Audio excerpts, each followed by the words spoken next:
Hello everyone, myself Tanu Sharma. Today I present drug used in angina pectoris. So as the name suggests, angina pectoris.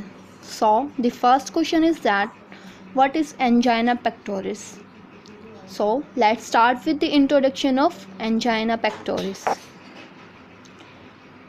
Angina pectoris is a condition marked by severe pain in the chest, often also spreading to the shoulders, arms and neck owing to an inadequate blood supply to the heart. Angina pectoris ऐसी condition है जिसमें कि chest के अंदर severe pain होती है. Rating is more than 5 and it is that type of pain which is spread to other parts like shoulders, arms and neck.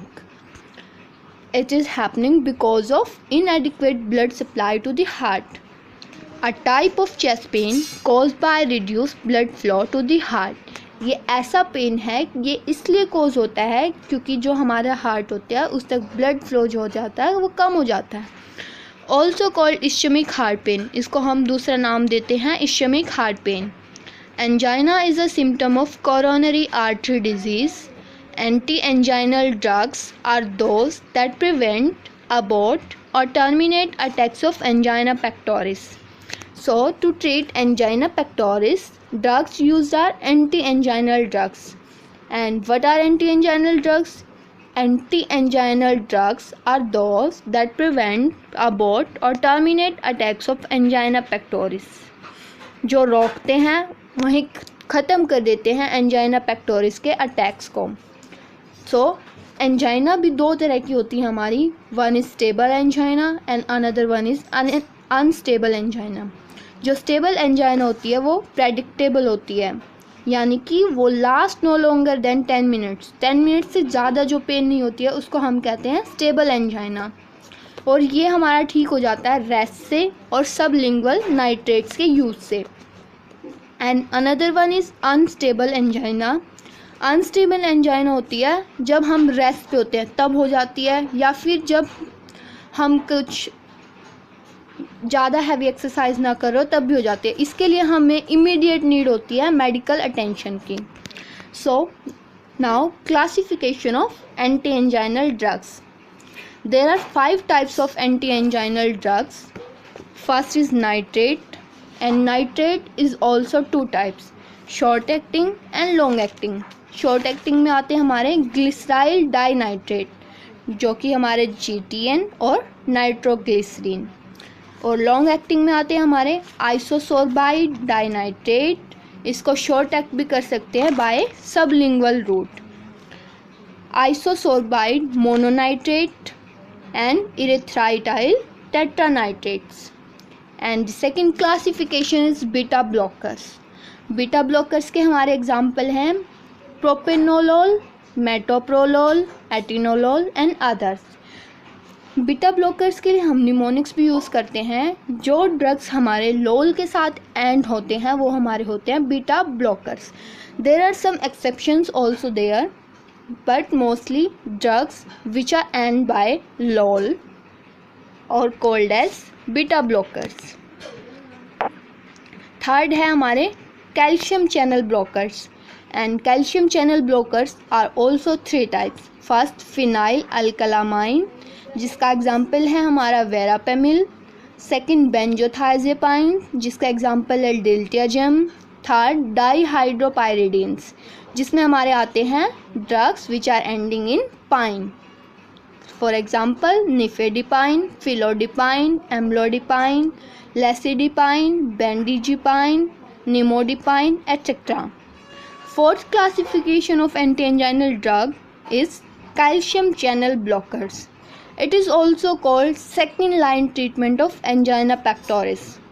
इसका example है हमारा निकोरेंडिल. And fifth and last classification of anti-anginal drugs are others include dipyridamole, trimethazidine, ranilazine, ivabradine, oxyfredin. So first start with nitrates. So what is nitrates? Nitrates are the sublingual drugs or drug of choice for management of angina in acute and emergency condition. First line drug and drug of choice for management of angina, both in acute or in emergency conditions. They relieve symptoms of angina by preload reduction, after load reduction, यानी कि जो पहले कमी होती है blood flow की और जो बाद में होती है. Redistribution of coronary flow.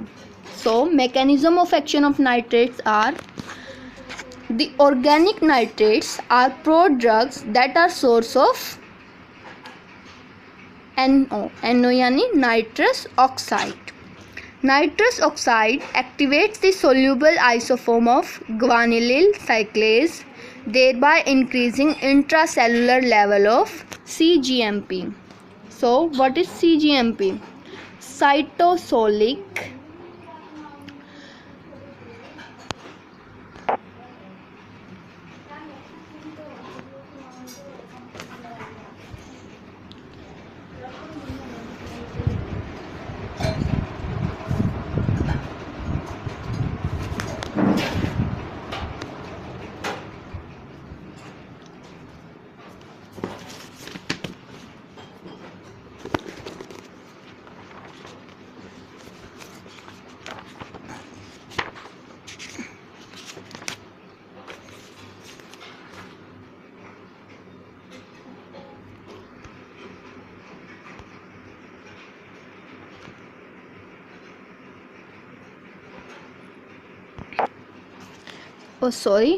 cyclic guanosine monophosphate. What is cGMP? Cyclic guanosine monophosphate. So, in turn, cGMP promotes the dephosphorylation of the myosin light chain and to reduction of cytosolic calcium and leads to relaxation of smooth muscle cells in a broad range of tissues. As the definition of nitrate suggests, it is sublingual drugs. Sublingual means below the tongue. Below the tongue अगर हम कोई drug देते हैं तो उसका direct effect हमारे heart पे होता है, तो इसलिए ही ये नाइट्रेट्स हमारे फर्स्ट लाइन ड्रग हैं, ड्रग ऑफ चॉइस हैं एंजाइना के लिए. सो डोजेज, अब डोजेज देखते हैं इसकी कैसे होती है. First tablet form, tablet 500 mg जो हमारी सबलिंगुअल रूट में दी जाती है. Can take a dose whenever any chest pain develop. अब हम इसे कब दे सकते हैं, जब हमारा क्या होता है, चेस्ट पेन डेवलप होता है. Second form is spray 0.4 mg पर dose sublingual, can take a dose whenever any chest pain develops. Third form is capsule, capsule is 2 to 5 mg and given by oral route, और हम frequency होती है इसकी BD यानी twice a day और TID thrice a day. So now pharmacokinetics of nitrates. Pharmacokinetics are well absorbed from where? Buccal mucosa and skin, ingested orally, well distributed all over the body, metabolized in the liver and excreted through kidney, sweat, tears and mucus. Now the indications and what are the uses of nitrates. Nitrates are used in treating angina pectoris, जो GTN होती हमारी, glyceryl trinitrate produces relief with in 3 minutes इन 75%. इतनी effective drug होती है वो कि with in 3 minutes ही इतने severe pain को कंट्रोल कर देती है, रिलीफ दे देती है इन 75% पेशेंट्स में. Acute coronary syndrome, myocardial infection, CHF, cardiac heart failure, congestive heart failure, and acute LVF, left ventricular failure. And another is Hillary colic, esophageal spasm and cyanide poisoning. So these are the indications of nitrates. Now contraindications, where the drug is inhibited, contraindicated. It is contraindicated in right ventricular infection in which the patient is critically dependent upon preload for right ventricle filling and cardiac output. Second one is when systolic blood pressure is less than 30 mm of Hg than usual. Now adverse effect. Adverse effect होते हैं हमारे इसके headache, postural hypotension, tachycardia, phosphodiesterase type 5 inhibitors. So now our nitrates are completed. Second classification is beta blockers. Beta blockers are given as soon as possible to a person having a heart attack. Beta blockers उस person को जल्दी से जल्दी दिए जाने चाहिए जिसको heart attack की चांसेस हों. Beta blockers reduce heart rate. इनका क्या काम होता है, हमारे हार्ट रेट को रिड्यूस कर देते हैं, ब्लड प्रेशर को and workload of the heart, यानी हमारे हाई ब्लड प्रेशर को कम कर देते हैं. When the heart does not have to work as hard, it requires less oxygen. जब हमारा हार्ट काम नहीं कर रहा होता उस टाइम से क्या होता है, कम ऑक्सीजन की ज़रूरत होती है. This in turn can relieve or prevent chest pain, जिसके कारण हम क्या कर सकते हैं, एंजाइना पेक्टोरिस से रिलीफ पा सकते हैं. So doses and ROA, route of administration. As you all know, examples of beta blockers. मेटाप्रोलोल. मेटाप्रोलोल हमारी 200 mg टेबलेट होती है, ओरली दी जाती है. और QID यानी 4 times in a day, यानी in one time 50 mg. Second is propranolol. Propranolol is 160 mg OD once a day orally. Atenolol 100 mg once a day or 50 mg thrice a day orally. Now pharmacokinetics of beta blockers. Many beta blockers undergo first pass metabolism upon ingestion orally. Absorption कैसे होते हैं beta blockers की, कि जो हमारे mostly जो हमारे beta blockers होते हैं वो फर्स्ट पास मेटाबॉलिज्म के अंडरगो होते हैं जब हम इन्हें ओरली इंजेस्ट करते हैं. मेटाप्रोलोल and प्रोपानोलोल can cross the blood-brain barrier, so they produce CNS central nervous system effects in overdose, but atenolol does not cross the blood-brain barrier. It is the distribution of this drug, metoprolol and propranolol, वो क्या होती है, हमारी blood brain barrier को cross कर जाती है, जिसके कारण क्या होता है, CNS की जो इफेक्टिवनेस है वो रिड्यूस हो जाती है. But atenolol doesn't cross the blood-brain barrier.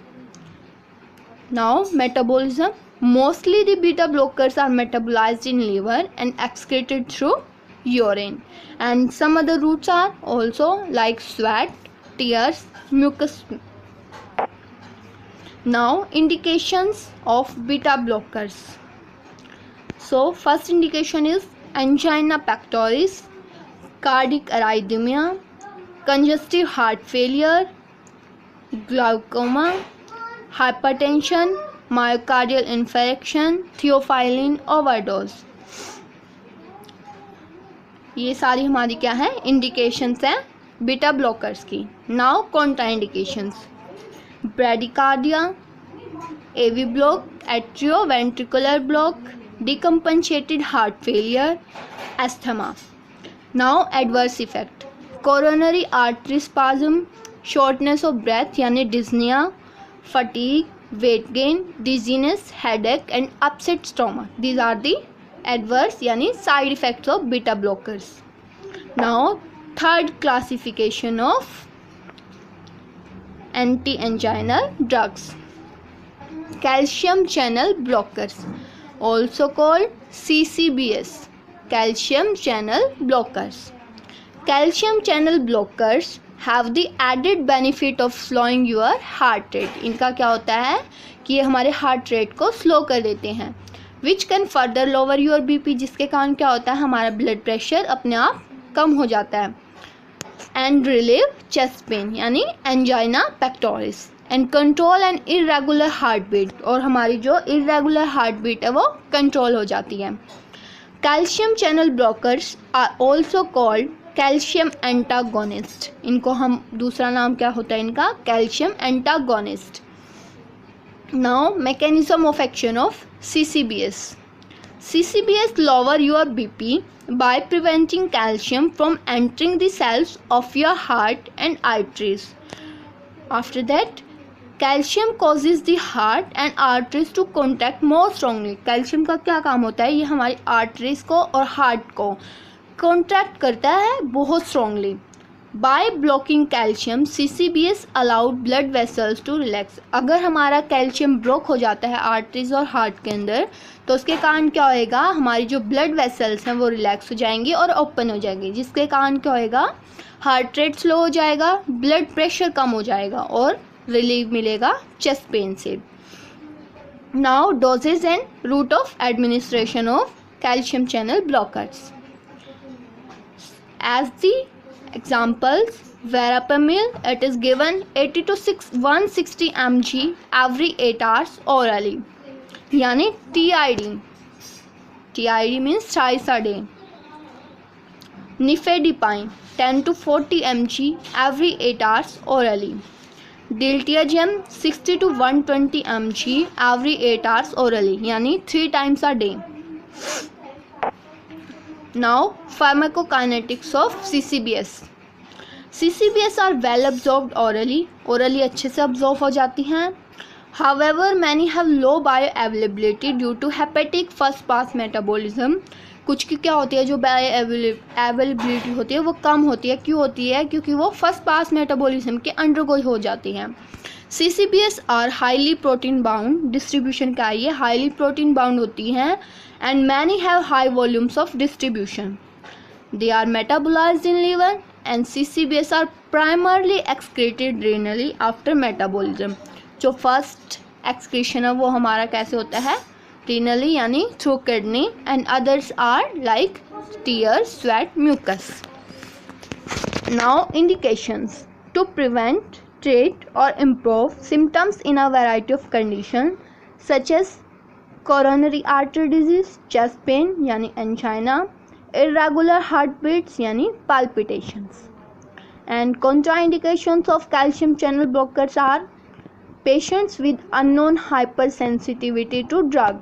ऐसे पेशेंट जिनको पता नहीं है कि उन्हें कैल्शियम चैनल ब्लॉकर से हाइपर सेंसिटिविटी रिएक्शन होने के चांसेस हैं. Sick sinus syndrome except in patient with an artificial pacemaker. उनको हम दे सकते हैं जिनमें आर्टिफिशियल पेसमेकर होती हैं, बाकी को हम नहीं देंगे. Severe hypotension, acute myocardial infection and pulmonary congestion. And adverse effect of CCBS are constipation, dizziness and palpitations. Now the fourth classification of anti-anginal drugs, calcium channel blockers. Second line drugs of anti-anginal. Anti-anginal action of nicorandil is mediated through ATP sensitive potassium channels यानी KATP, thereby hyperpolarizing vascular smooth muscles. जिसके कारण क्या होती है, हमारी जो vascular smooth muscles होती हैं वो hyperpolarized यानी ज़्यादा चार्ज आ जाता है उनके ऊपर. Now the mechanism of action, channels to promote potassium efflux and the ensuring hyperpolarization inhibits voltage gated calcium channels. efflux यानी जो बाहर जाने का रास्ता है उसको क्या करती है, ये प्रमोट करती है और इंश्योर करती है कि जो हमारी हाइपरपोलराइजेशन इनहिबिट कर दे वोल्टेज गेटेड कैल्शियम चैनल्स को, कैल्शियम की जो एंट्री है उसको इनहिबिट कर दे. ओवरऑल दिस लीड्स टू, जिसके कारण क्या होएगा, relaxation of the smooth muscle and coronary vasodilation. अगर वेसल्स हमारी डायलेट हो गई तो हमारी ब्लड फ्लो जो है वो रिड्यूस हो जाएगी और जो ब्लड प्रेशर है वो ऑल्सो रिड्यूस हो जाएगा, जिसके कारण क्या होएगा, हमें रिलीफ मिलेगा एंजाइना से. Now doses, the usual dose is 1 tablet, either 10 mg or either 20 mg, twice daily, 2 times daily. Pharmacokinetics is nicorandil is well absorbed and well distributed. It is metabolized in liver and excreted in urine. Guys, always mind this, that most of the drug almost all are the drugs are metabolized in liver and 80% drugs are excreted through urine. Rest 20% are excreted through other routes like sweat, tear, mucus. Now, indications of Nicorandil. Nicorandil, what is Nicorandil? Potassium channel blocker. It is indicated for symptomatic treatment of stable angina. As you all know, I will first tell that angina is of two types, stable and unstable. Stable, what is stable angina? ऐसा angina जो हमारा 10 minute से ज़्यादा नहीं रहता जो pen, उसे हम कहते हैं स्टेबल एंजाइना. ये हमारा रेस्ट करने से या सबलिंगुअल नाइट्रेट्स की हेल्प से ट्रीट हो जाता है, उसको हम बोलते हैं stable angina. It is indicated for symptomatic treatment of stable angina pectoris that is inadequately controlled or in patients who have a contraindication or intolerance to first line anti-anginal therapies. ऐसे patient को दी जाती है जिनमें हमारे nitrates, beta blockers, calcium channel blockers effective work नहीं करते. उन पेशेंट्स को हम देते हैं हमारा second line drug nicorandil. Now, contraindications. Patient with low systemic blood pressure, low systolic blood pressure. Systolic blood pressure less than 200 m. Sorry, it is written by mistake. When systolic blood pressure is less than 100 mm of Hg. Second is cardiogenic shock, acute myocardial infarction with acute left ventricular failure, low feeling pressure, and adverse effect of nicorandil are flushing, palpitation, weakness, headache, dizziness, nausea and vomiting. So, we completed 4 classification of anti-anginal drugs. First is nitrate, second beta blockers, third calcium channel blockers, fourth one is potassium channel blockers. Potassium channel blockers are second line drugs and first 3 are first line drugs. Now, others classification of anti-anginal drugs. It include first dipyridamole. जो हमारी डाईपायरिडामोल होती है वो inhibits platelet aggregation and it is a powerful coronary dilator. Powerful agent है जो हमारी coronary arteries को dilate कर देता है. Second is trimetazidine. This anti anginal drug acts by non haemodynamic mechanism. The mechanism of action of trimetazidine is uncertain but it may improve cellular tolerance to ischemia by inhibiting mitochondrial long chain 3 ketoacyl coactolase.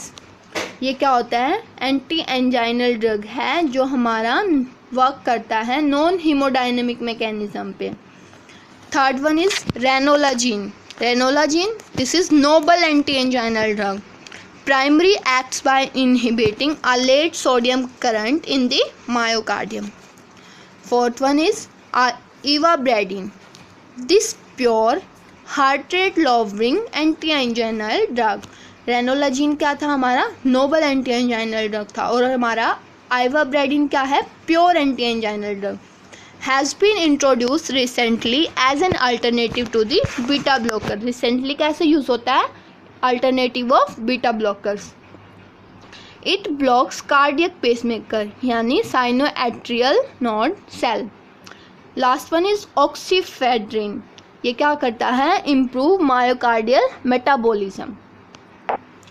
So we complete classification of anti anginal drug. In classification we also complete the mechanism of drugs, pharmacokinetics, indications, dosage, frequency, contraindication, adverse effect. And now as a nurse, some nursing implications. First of all, patient should not take any medication, include over the counter medication without checking with the physician. Without prescription of physician, patient कोई भी medication नहीं लेगा. Patient should report blood vision. Patient report करेगा अगर उसके अंदर blood vision present है. persistent headache, dry mouth, dizziness, edema, fainting episode, and weight gain, etc. Monitor for therapeutic effects, relief of angina, decrease BP. हमें monitor करते रहना उसको, relief of angina, therapeutic effects, relief of angina. Instruct the patient never to chew or swallow the sublingual form. Patient को बताना है कि जो हम ड्रग सबलिंगुअली देते हैं वो उन्हें ना तो च्यू करेगा और ना स्वेलो करेगा. Assess ECG strips, electrocardiogram strips को हमें टाइम टू टाइम असेस करते रहना चाहिए. Monitor vital science, especially watchful for hypotensive episodes, जिनमें क्या हमारा जो ब्लड फ्लो है वो बहुत ही कम चला जाए, less than 30 mm of Hg, ऐसे को हमें ध्यान से ट्रीट करना है. There's also some nursing responsibility like 10 rights of patient. In 10 rights include right patient, right dose, right drug, right to refuse, right assessment, right evaluation, right full name of drug, etc. So now we are completing the topic drug used in angina pectoris. So thanks for your cooperation. Have a nice day.